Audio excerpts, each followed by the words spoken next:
Their whole purpose throughout history has been to teach a small number of people how to become adept at controlling everyone else. Their goal is to destroy all existing religions save theirs, all existing governments save theirs, and shackle the mob in a system of eternal oppressive debt chained to a computer for the rest of their life, in a propagandized world to make them believe that they are happy in this system. Now, do you think they're succeeding? Haven't I described to you just now exactly what is going on in the world today? Yes, they're succeeding. They're succeeding because the American people don't understand their enemy. They don't even know what's happening. There's a method to their madness. There's really not much method to yours, because you're operating from a place of ignorance. And until you change that, you're going to be bumbling around, bumping into each other, saying and doing the wrong things, not understanding the nature of your enemy. And if you don't understand the nature of your enemy and the weapons they use, you cannot fight that enemy. You can't fight the battle. You shouldn't even be on the battlefield. That's why you're losing the war. And don't tell me you're not, because I'm in a place of great knowledge about who's winning and who's losing this war.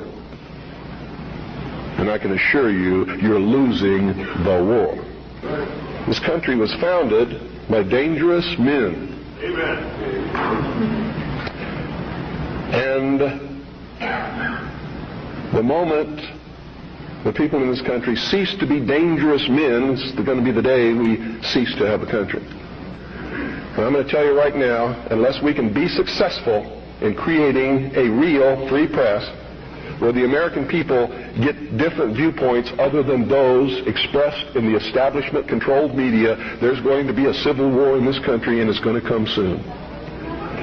The only thing that can stop it is by waking up vast amounts of sleeping people. Sheeple is what they are. They are following the Judas goat right into the shearing pins, and from there they will go to the slaughter, and they will not know that anything is wrong until they smell the blood of the sheeple in front of them. So that's a cry out from William Cooper. If you guys didn't know him, it's great to do some research on him. He was taken out immediately after 9/11 for exposing it all, showing that bin Laden was a scapegoat, basically just a name and a face, so that they could pull off one of the greatest hoaxes in mankind that I didn't even believe for many years, till somebody had to convince me and work on me for a long time.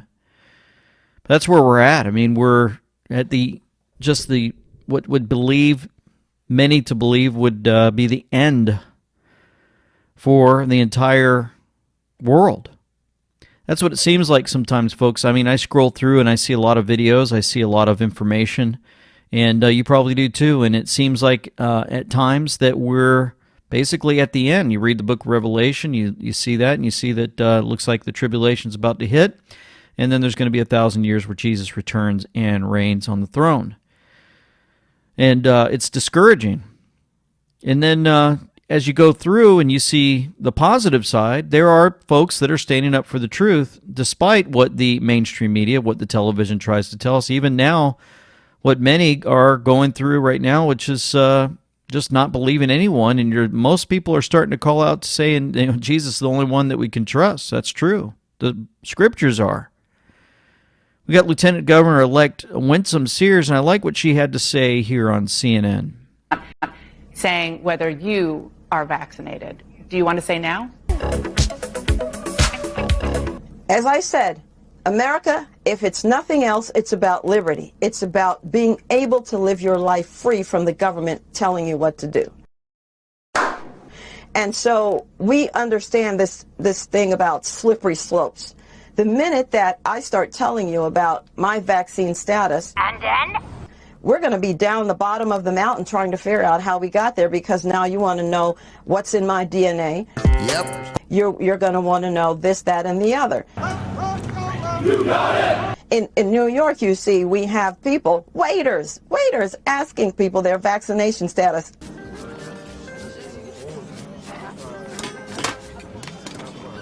And by the way, do you know what else they require?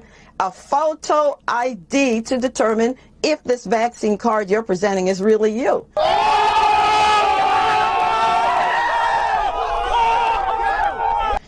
Who are we fooling?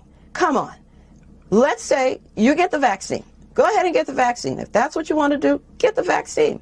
Don't force it on anybody else. We know, and by the way, media, they're not telling us that people are suffering as a result of getting the vaccine.